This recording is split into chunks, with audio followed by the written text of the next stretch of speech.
Hey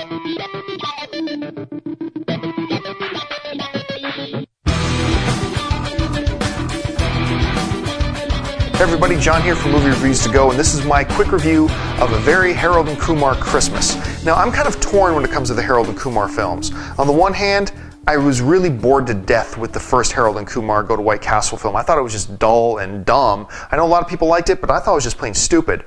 But then to my utter surprise, I was completely taken, and I loved and I laughed a lot at Harold and Kumar 2. I thought it was great. So, does Harold and Kumar 3 kind of go more with the first one or the second one?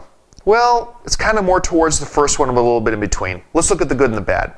On the good side of Harold and Kumar, there is a few really good, hard, laugh-out-loud moments that made me nearly spit up my popcorn.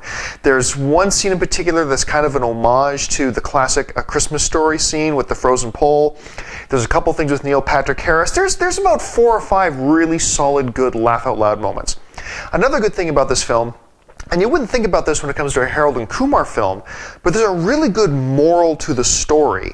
There's a scene near the end of the film where Harold kind of gives this speech to Kumar about why he's doing what he's doing and why it's important for him to find a Christmas tree.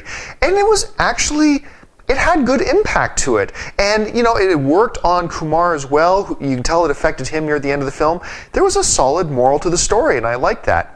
Also, the best part of all the Harold and Kumar films has been Neil Patrick Harris, and that's the same here. He wasn't as good in this film as he has been in the other two, but he was still really good, and when he's on there, you're laughing a good bit.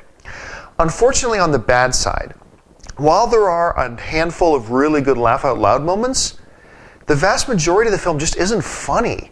I mean, you could tell they thought it was funny and they were doing something that they thought would get laughs, but frankly, I just thought it was dull and boring and dry. And every once in a while, they popped you with a really big laugh moment.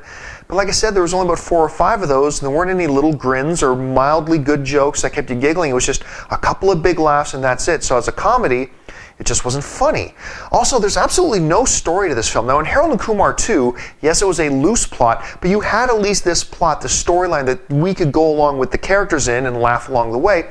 But Harold and Kumar, the Christmas version, is just pointless. I mean, there's no story, there's no plot. Basically, it's a loose collection of various skits that they had ideas for and kind of made up this kind of token plot to follow along with, and you just felt lost in it. So I kind of felt like I was wasting my time watching the movie.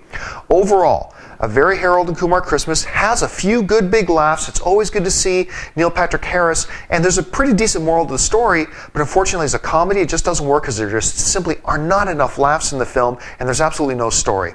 I'm disappointed with it. Overall, I give a very Harold and Kumar Christmas a 4 out of 10. For Movie Reviews to Go, I'm John Campea.